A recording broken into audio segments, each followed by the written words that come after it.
ఇప్పుడు బీసీట్లో ఉన్న కాయిన్స్ని మన మైనీడ్స్లో కొనుగోళ్ళు పర్చేజీలు మీరు ఏవైతే ట్రాన్స్పోర్ట్స్ అని, కూరగాయలని, టిఫిన్స్ అని, బట్టలని, బంగారం అని కొనుక్కున్నప్పుడు మీకు రివార్డ్ పాయింట్స్గా వెళ్ళిపోతుంది కాబట్టి అందరూ తగ్గిపోతాయి.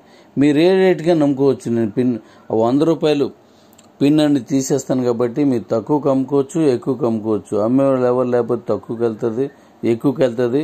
అమ్మేవాళ్ళు ఎక్కువైంది అయినప్పుడు తగ్గుతూ ఉంటుంది. ఎన్ని అమ్ముకున్నా మీ దగ్గర ఉన్న శాలబుల్ కాయిన్స్ వరకే చేస్తారు.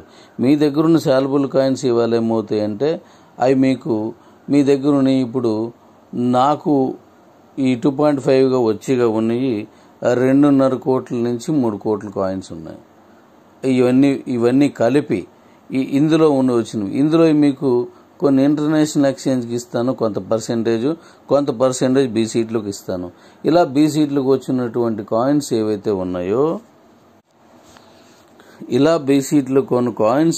ఉన్నాయో ఆ కాయిన్స్ ఏమవుతుందంటే బీసీటీ ద్వారా నాకు వచ్చిన కాయిన్స్ అన్నీ ఇంకా సేల్లోకి వెళ్ళవు, ఇంకా మీకు మార్కెట్లోకి మనుగడలోకి రావు. మరి ఇంటర్నేషనల్లోకి వెళ్ళిన కాయిన్స్ని కూడా ఈ ట్రిల్లో తీసుకుంటాను. అవి ఎలా తీసుకుంటాను అంటే ఇప్పుడు మీరు ఏదైనా కొనుక్కున్నప్పుడు ఉన్న ఆ రివార్డ్ పాయింట్స్గా మారుతుంది. ఇంకా రెండో మార్గం ఏంటంటే డైరెక్ట్గా కాయిన్స్ రూపంలో తీసుకుంటాను. ఇప్పుడు బండికి నేను మీకు ట్రయల్ ఇస్తాను అన్నాను, ఆ ట్రయల్ చూసుకోండి. ఛాలెంజ్ చేసి చెప్తున్నాను, మీకు నేను ఇచ్చిన మైలేజ్ కంటే తగ్గదు. మీరు టెస్ట్ చేసుకుంటారు కాబట్టి మీకే అర్థమైపోతుంది. నేను పీలుస్తాను కాబట్టి అది మన కంపెనీ ప్రోడక్ట్ కాదు, నేను చేసుకున్న ప్రోడక్ట్ కాబట్టి నేను కొంతమందిని పిలుస్తాను. దాని ద్వారా మీకు వస్తుంది. మిగతా వాళ్ళందరికీ నేను మళ్ళీ వేరే మీటింగ్ పెట్టి ఆ మీటింగ్లో నేను మళ్ళీ మీకు చూపిస్తాను. మళ్ళీ సండేలోకి పిలుస్తున్నాను మిమ్మల్ని. ఎలా పిలుస్తాను దానికి చిన్న టార్గెట్ ఇచ్చి మిమ్మల్ని అందులో పిలిచి అక్కడ మీకు షో చేస్తాను. అప్పుడు అమ్మకాలు కొనుగోలు కొనసాగిస్తాను. దానికి ఎలా మీరు ఉపయోగాలు మళ్ళీ చెప్తాను. ఇప్పుడు ఇందులో ఏం చేస్తానంటే మీకు ఒక 2 లక్షల రూపాయలు ఉన్నటువంటి ఒక బండి కాస్ట్ అనుకో 2.5, అందులో నేను 50,000 కాయిన్స్ 50,000 క్రిప్టో తీసుకుంటాను. 1,50,000 లేదా 2 లక్షల బండి కాస్ట్ని బట్టి అది 2,000 రావచ్చు, 3,000 రావచ్చు, దాన్ని బట్టి ఉంటుంది. కాబట్టి సుమారుగా చెప్తున్నాను, మినిమం 2 లక్షల రూపాయలు అనుకోండి. ఈరోజు రేట్లు మామూలుగా 100-150 కిలోమీటర్లు ఇస్తానన్నదే 1,95,000 అమ్ముతున్నారు. మరి నేను 500 అంతకంటే ఎక్కువ ఇచ్చినప్పుడు నేను 2 లక్షల రూపాయలకి మనం ఇవ్వడంలో ఏమాత్రం లేదు, ఇబ్బంది ఏమి ఉండదు. మీరు తిరగలేరు, నేను గ్యారంటీ చెప్తాను. యాక్చువల్గా దీని వివరాలు ఇంకా ఉన్నాయి అద్భుతమని మీరు వచ్చినప్పుడు చెప్తాను. అప్పుడు ఈ 2 లక్షల రూపాయల్లోనూ 500 కిలోమీటర్ల పైన అంటే ఏంటి అసలు ఇంపాసిబుల్ అనమాట. అది తిరగలేము మనం.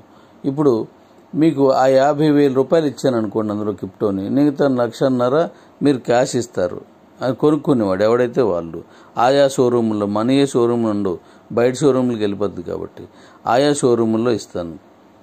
అప్పుడు ఈ 50,000లో 80% అంటే 40,000 రూపాయలు ఈ సమానమైనటువంటి బీసీట్లో కాయిన్స్ కొంటాను నేను.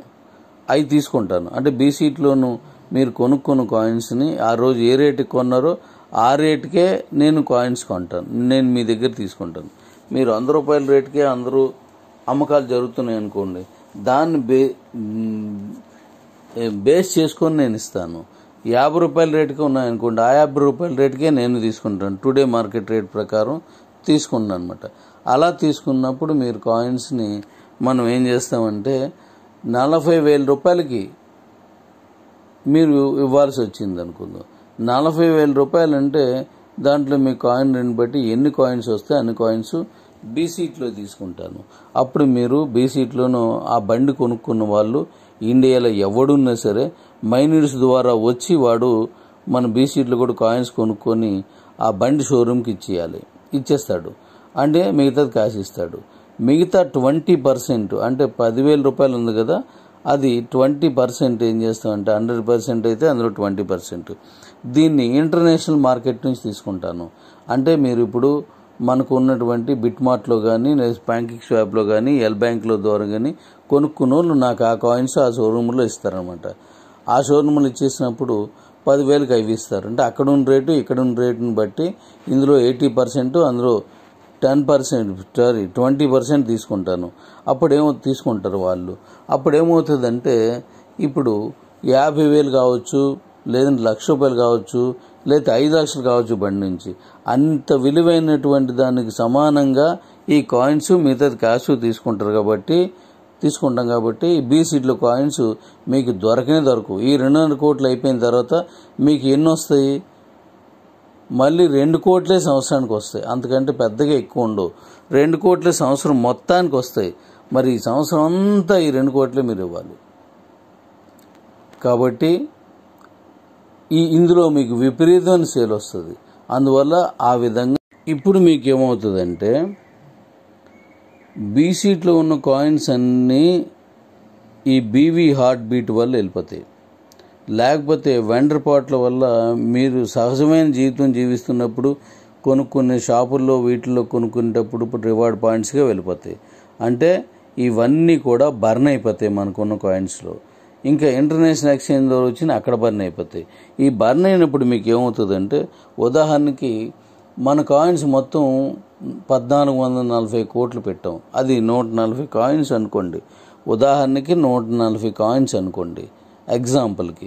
ఈ 140 కాయిన్స్లో బీ సీట్లోకి ద్వారా 10 కాయిన్స్ వచ్చాయి అనుకోండి ఈ ఇంటర్నేషనల్ ఎక్స్చేంజ్ ద్వారా. ఇంకా 130 కాయిన్స్ ఉంటాయి. ఇంక ఈ 10 కాయిన్స్ ఇంక రావు.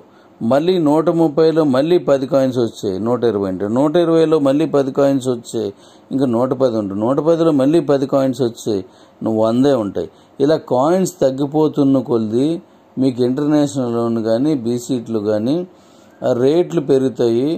అంతకంటే ముందు రేట్లు పెరగడం ఒకటే కాకుండా అది కొంత మనకి సపోర్ట్ చేస్తున్న ఇంకా ఇవి రావు కాబట్టి సేల్ చాలా స్పీడ్గా ఉంటుంది. చాలా స్పీడ్గా ఉంటుంది. కాయిన్స్ తగ్గిపోతాయి కాబట్టి మనకి నేను అనుకున్న లక్ష్యానికి ఈ ఇంటర్నేషనల్లో ఈ కాయిన్ వెళ్తుంది.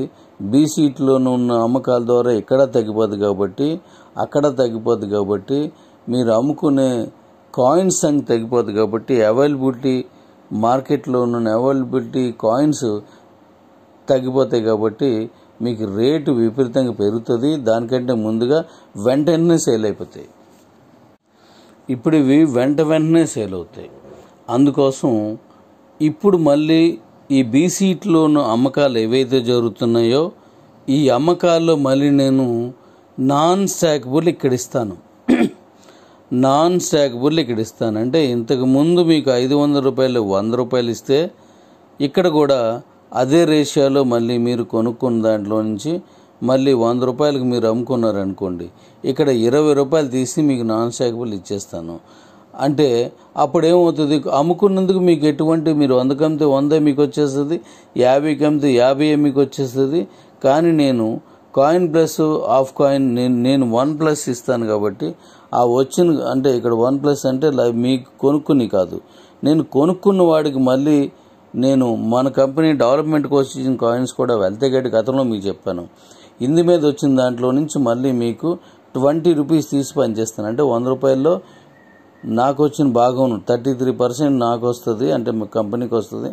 66% మీకు వస్తుంది. అంటే మీ కాయిన్ ₹66 అయితే ₹100 వాళ్ళు కొంటారు కాబట్టి మీ ₹66 మీకు వస్తుంది. మీ కాయిన్ రేటు ₹100కి మీరు అమ్మితే వాళ్ళు మీకు 100 వచ్చేస్తే వాళ్ళకి 150కి వెళ్తుంది. కాబట్టి ఆ పైన వచ్చినటువంటి ఆ డబ్బుల నుంచి మీకు నేను నాన్ స్టాకబుల్ ఇస్తూ ఉంటాను. లైఫ్ టైం ఇస్తూనే ఉంటాయి, ఎప్పుడూ వస్తూనే ఉంటుంది నాన్ స్టాకబుల్. నేను ఇస్తున్నప్పుడు మీకేంటి కొనుక్కున్న కాయిన్స్ అన్ని మైనిట్స్లో మన అవసరాలు కొనుక్కున్నప్పుడు కానీ, లేదా అందులోనూ ఈ బీవీ హార్ట్ బీట్ ద్వారా కొనుక్కున్న దానివల్ల కానీ మీ కాయిన్స్ అన్నీ సేల్ అయిపోతుంటే నేను ఇప్పుడు కొత్తగా సృష్టించే ఈ కొత్త రిఫరల్లో నుంచి మీ అందరికీ నాన్ స్టాకబుల్ వస్తూ ఉంటుంది. దానివల్ల మీకు వచ్చిన నష్టమేం లేదు. నేనే కాయిన్స్ ఇస్తాను, నేనే డబ్బులు ఇస్తాను. మీ కాయిన్స్కి డబ్బులు మీరు కాయిన్స్ తీసుకుంటారు.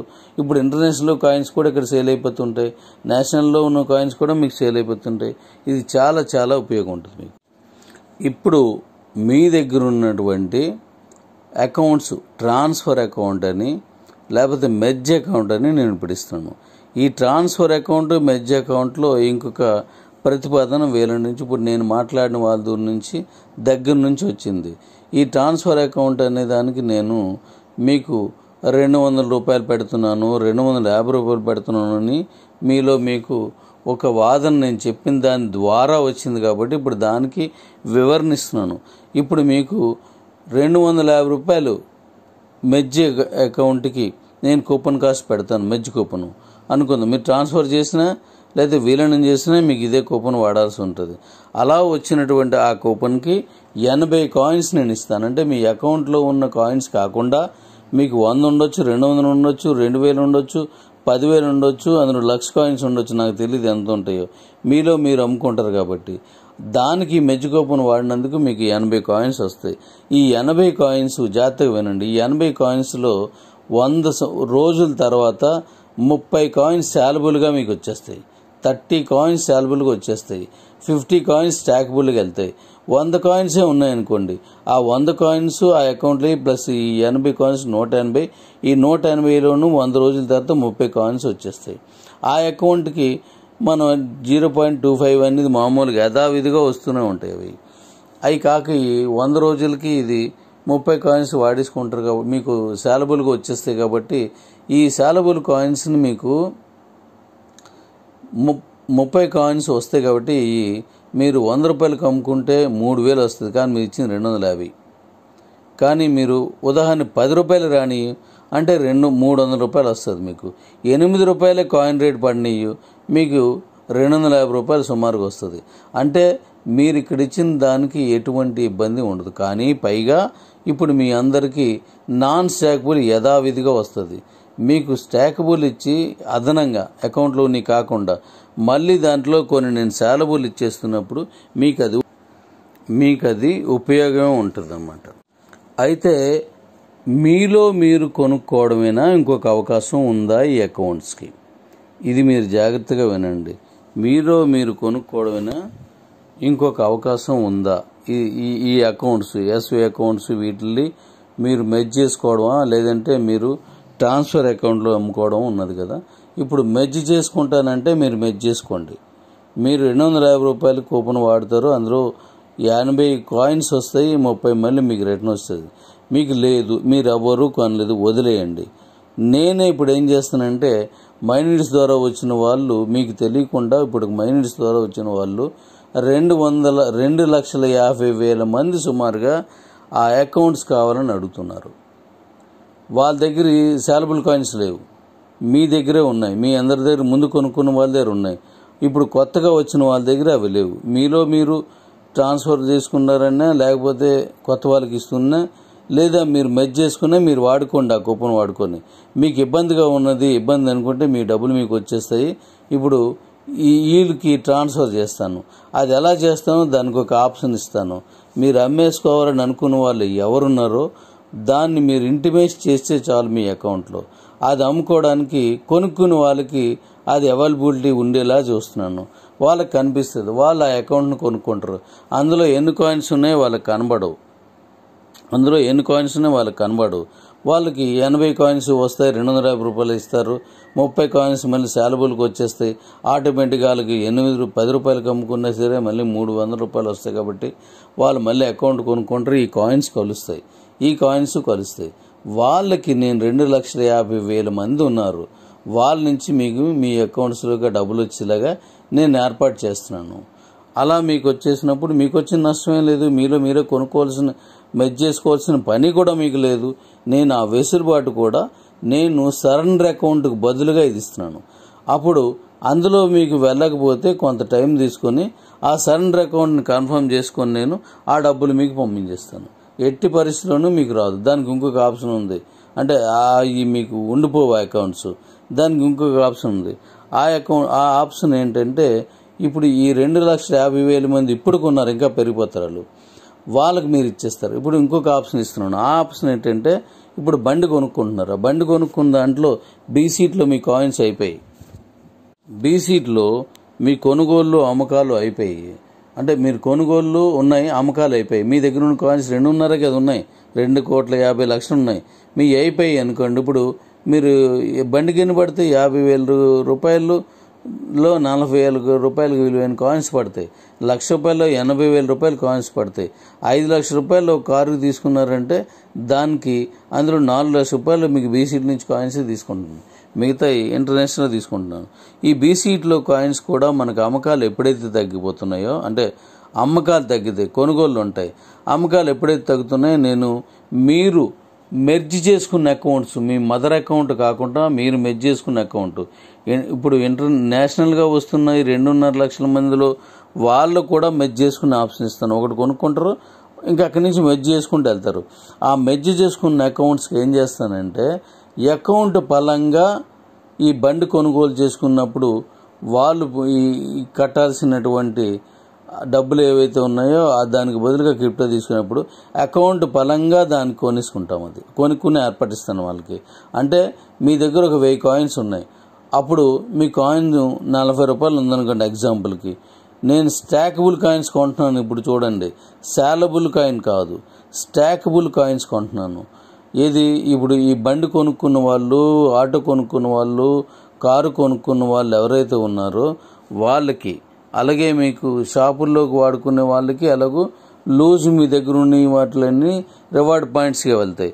కానీ ఈ కొనుక్కున్నప్పుడు 1000 కాయిన్స్ ఆ అకౌంట్లో ఉన్నాయనుకోండి, మెర్జ్ చేసుకునే అకౌంట్లో మీరు ఇచ్చేస్తే, మీకు కావాలంటే ఆ మొత్తం కాయిన్స్ అన్నీ ₹40 రేట్ పెట్టాను అనుకోండి, కాయిన్ రేటు, ఆ 1000 ఇంటూ ₹40 అంటే ₹40,000. ఆ ₹40,000కి ఆ అకౌంట్ మొత్తం నా బండికి కనెక్ట్ చేస్తాను. మీ అకౌంట్ మీకు డెలిట్ అయిపోద్ది, ఆ ₹40,000 మీకు క్యాష్ అయిపోద్ది. అలాగే మీ దగ్గర ఒకవేళ ఇంకా కారుకి దీనికి సంబంధించి తీసుకున్నాను అనుకోండి, ఇంకా ఎక్కువ ఉంటుంది. ఒకవేళ coin rate, stackable coin rate ₹20 ఉన్నదనుకోండి, ఆవేళ మీకు మార్కెట్ రేట్లోనూ నేను ₹20 పెట్టాను అనుకోండి, మీ దగ్గర 2,000 కాయిన్స్ ఉన్నాయనుకోండి స్టాకబుల్లోను, ఆ 2,000 కాయిన్స్ ఆ అకౌంట్ మొత్తం లేపేసి అకౌంట్ పరంగా గంప గుర్తుగా ఆ అకౌంట్ మొత్తం కొనేస్తాను. అంటే ఈవేళ మీరు 500కే కొనొచ్చే అకౌంట్, ఇవాళ మిగతా వాళ్ళు మైనిట్స్ నుంచి వచ్చిన 2.5 లక్షల మంది అంతకంటే పైన ఉన్న వాళ్ళు అది ₹500కే మీకు కొనవచ్చు. కానీ వాళ్ళకి దానికి ఏమవుతుంది, 40,000 50,000 ₹1,00,000 ఆ అకౌంట్ మొత్తానికి దీన్ని నేను కనెక్ట్ చేస్తున్నాను. మొత్తం గంపగొత్తుగా మొత్తం అకౌంట్ లేపేస్తాను. అలా లేపేసినప్పుడు మీ స్టాకబుల్ కాయిన్స్ అన్నీ కొనిస్తామంట. సాలబుల్ అయితే మీరు లూజ్గా మీరు అమ్ముకుంటారు, అప్పుడు అకౌంట్ పరంగా అమ్మేసుకోండి. దానికి కూడా నాన్ స్టాకబుల్ వచ్చేటట్టు చేస్తున్నాను, దానికి కూడా నాన్ స్టాకబుల్ మీకు వచ్చి. ఇప్పుడు చెప్పండి, మీకు సాలబుల్ కాయిన్స్ని బీసీట్లో నమ్ముకోవడానికి మీకు ఈ వెసులుబాటు ఇచ్చి ₹100 తీసేయడం వల్ల ఎవరు తక్కువ అమ్ముకుంటే వాళ్ళకి సేల్ ఎక్కువ పెరగచ్చు, కాయిన్స్ ఏమీ లేకపోతే రేటు పెరిగిపోతూ ఉంటుంది. ఇంటర్నేషనల్ ఎక్స్చేంజ్లోనూ కొంత పర్సెంటేజ్ ఇస్తాను కాబట్టి, కొంత పర్సెంటేజ్ బీసీటీకి ఇస్తాను కాబట్టి, మీరు కేవైసీ చేసుకున్నవన్నీ బీసీ ఇంటర్నేషనల్కి వెళ్తాయి. కొంత పర్సెంటేజ్ కేవైసీ చేసుకోలేనివన్నింటి అకౌంట్స్ ట్రాన్స్ఫర్లోను మెర్జ్లోనూ వెళ్ళిపోతాయి. అలా మెర్జ్ అయిపోయిన అకౌంట్లు కూడా గంప గుత్తుగా మొత్తం అకౌంటే మీరు అమ్మేసుకునే సదుపాయం ఇస్తూ, ఈవేళ మీరు ₹500కో లేదంటే ఆ అకౌంట్ ఏదో రేటు మీరు కొంటారు, ఏ రేటు కొంటారో నాకు తెలీదు, అది మీలో మీరు అమ్ముకుంటే, లేదు అమ్మేస్తాను అనే ఆప్షన్ మీకు ఇస్తాను, నేను అమ్ముతాను అనుకుంటే మీరు ఆ అమ్ముతాననే ఆప్షన్ మీరు టచ్ చేసేయండి. ఆ అకౌంట్ అమ్మేసి ఆ డబ్బులు మీకు పంపించేస్తాను. ఆ అకౌంట్ నేనే అమ్మేస్తాను, ఆ డబ్బులు మీకు పంపిస్తాను. ఇలా ఈ అకౌంట్స్ కొనుక్కున్న వాళ్ళు లేదా అకౌంట్స్ కొనుక్కొని మెర్జ్ చేసుకున్న వాళ్ళు, బయట వాళ్ళు, మీరు కాకుండా మీరే కూడా ఆ అకౌంట్ పరంగా మొత్తం తీసుకుంటాను. ఆ మొత్తం తీసుకున్న వాటికి ఒక రేట్ ఇచ్చి స్టాకబుల్ కొనుక్కుంటాను. సాలబుల్ కాదు, ఆ అకౌంట్స్లోని స్టాకబుల్ కొనేస్తారు ఇందులో. ఆ స్టాకబుల్ నుంచి కూడా మీకు నాన్ స్టాకబుల్ వస్తుంది. మీరు ఈ బండి అమ్మినప్పుడు కూడా కొనుక్కున్న వాడి నుంచి మళ్ళీ మీకు నాన్ స్టాకబుల్ వస్తుంది. అంటే ఎన్ని ఉపయోగాలు చూడండి. ఇప్పుడు కొత్తగా వచ్చే రిఫరల్ మీకు ఎంత ఉపయోగపడుతుంది, ఎంత డబ్బు వస్తుందో మీరు చూడండి. ఇది కొత్తగా వచ్చింది కాబట్టి ఇలాంటి ఫెసిలిటీ మీకు ఇస్తున్నప్పుడు మీ అకౌంట్స్ మిగలవు, మీరేమీ కంగారు పడకండి. మీరు అలా ఇవ్వలేని పక్షంలో మీకు అది ఈ సరెండర్ అకౌంట్ అనేదే ఇప్పుడు పర్చేజ్ అకౌంట్ కింద ఇస్తున్నాను. అలా వాళ్ళు కొనకపోతే నేనే కొనేసుకొని ఆ అకౌంట్ నేనే తీసేసుకొని నేను మీకు ఆ డబ్బులు పంపించిస్తాను. నేనే తీసుకుంటే స్టాకబుల్ కాయిన్స్ అప్పుడు నేనే అమ్మేసుకుంటాను. అది నేను కొనుక్కున్న కాయిన్స్, నేను కొనుక్కున్న అకౌంట్లని నేనే ఇప్పుడు ఈ బీవీ దీంట్లోనూ, బీవీ హార్ట్ దీంట్లో నేను అమ్మేసుకోవడం ఇలా చేస్తాను.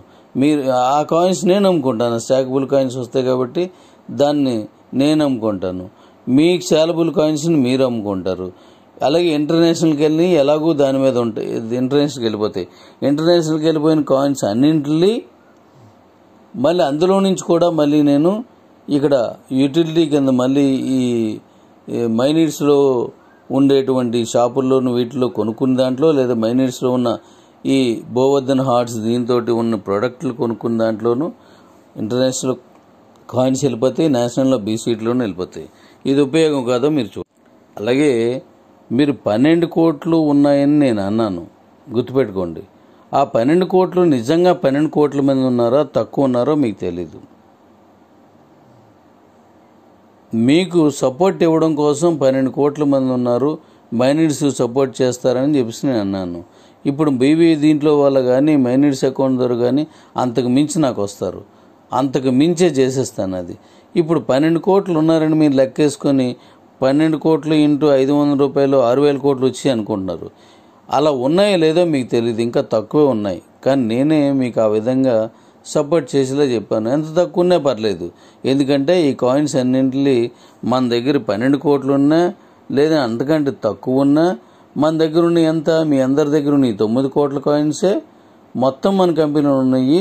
కంపెనీ డెవలప్మెంట్ కోసం ఉన్నాయి, అన్నింటి కోసం ఉన్నాయి. మొత్తం కలిపి కంపెనీ తాలూకా ప్రాఫిట్ కొన్ని, అంటే నేను కాయిన్స్ కొని నాకు కూడా కొన్ని కాయిన్స్ పెట్టుకున్నాను. ఆ కాయిన్స్ మీ దగ్గర కూడా కొన్ని కాయిన్స్ పెట్టుకున్నారు. ఆ కాయిన్స్ అలాగే కంపెనీ డెవలప్మెంట్ కోసం కొన్ని కాయిన్స్ పెట్టాను. ఈ కాయిన్స్ ఇవన్నీ కలిపి 1,440 కోట్లు ఉన్నాయి. ఇవి ఇంతకు మించి లేవు. కానీ 12 కోట్లు రావచ్చు, ఇప్పుడు అంతకు మించి 100 కోట్ల మంది రావచ్చు. వీళ్ళందరూ ఈ 12 కోట్ల కాయిన్సే వాడాలి, అంతకు మించి లేదు. కాబట్టి మీరేం టెన్షన్ తీసుకొని అరే బాబు కంపెనీకి ఎంత వెళ్ళిపోయింది, ఆయన చాలా వచ్చాయని అనుకోకండి. మీ కాయిన్స్ మీరు అమ్ముకొని మీరు ఎలాగైతే డబ్బులు వాడుకుంటారో మరి నేను మీకు అమ్మిన కాయిన్స్ కూడా నేను వాడుకోవాలి కదా, కానీ నేను కంపెనీకి వాడుతున్నాను. ఇప్పుడు అన్నింటికంటే ముఖ్యమైన విషయం మరొకటి చెప్తాను, అది వినండి. అది వింటే మీకు అర్థమవుతుంది ఇదేంటి ఎలాగా అనేది. జాగ్రత్తగా వింటే మీకు దాని విషయం కూడా మీకు అర్థమవుతుంది. మీరందరూ మీలో మీరే ఈ జూములు పెట్టేసుకొని మీలో మీరే ఈ గ్రూపుల్లో పెట్టేసుకొని డబ్బులు వచ్చాయి కంపెనీకి అని అనుకుంటున్నారు. ఎన్ని డబ్బులు వచ్చాయో మీకు తెలియదు. ఎన్ని కాయిన్స్ ఉన్నాయి, ఎన్ని కాయిన్స్ 900 కాయిన్స్లోనే 900 కోట్లోనే ఇవన్నీ వస్తాయి. కానీ మీరు లెక్కేసుకుంటున్నారు. 12 కోట్ల మంది ఉన్నారా తక్కువ ఉన్నారో మీకు తెలీదు. ఎన్ని ఉన్నా ఈ 9 కోట్లు 1440 కోట్లోనే ఉంటాయి. ఇవన్నీ ఒక్కొక్క కాయిన్ ఉన్నాయండి, 100 కాయిన్స్ ఉన్నాయండి, ఎన్ని ఉన్నా సరే ఇందులోనే ఉంటాయి. కాబట్టి మీరు అనవసరంగా దాని మీద మీరు బెంగ పెట్టేసుకొని ఏదో అయిపోయింది ఎలాగ అనుకోకండి. నేను ప్రతిదానికి సమాధానం చెప్తాను, ప్రతిదాన్ని క్లియర్ చేస్తాను. అతి త్వరలో మీకు లాభాల బాటలోకి ఇంకా వెళ్తుంది. లేకపోతే మీరు వదిలించుకుందాం, దండం పెట్టేద్దాం ఈ అకౌంట్కి అంటే చెప్పండి. ఆ ట్రాన్స్ఫర్ అకౌంట్కే పర్చేజ్ అకౌంట్స్ అంటే మెర్జ్ అకౌంట్ అని ఒకటి, ట్రాన్స్ఫర్ అకౌంట్ అని ఒకటి, ఇంకొకటి ఈ మెర్జ్ చేసుకోవడానికి మీకు ఇష్టం లేదు, ట్రాన్స్ఫర్ చేయడానికి మీకు అవకాశం లేదు చెప్పండి. దానికి పర్చేజ్ అకౌంట్ అనే ఆప్షన్, దాన్నే నేను సరెండర్ అని మాట్లాడాను. ఇప్పుడు నేను సరెండర్ చేయాల్సిన అవసరం లేదు. అవసరమే లేదు, ఎందుకంటే నేను ఇంటర్నేషనల్కి ఇచ్చేసాను. ఇప్పుడు సరెండర్ అవసరం లేదు, పర్చేజ్కి ఇచ్చేస్తాను. పర్చేజ్కి ఎవరు కొనుక్కొని నేను కొనుక్కోండి.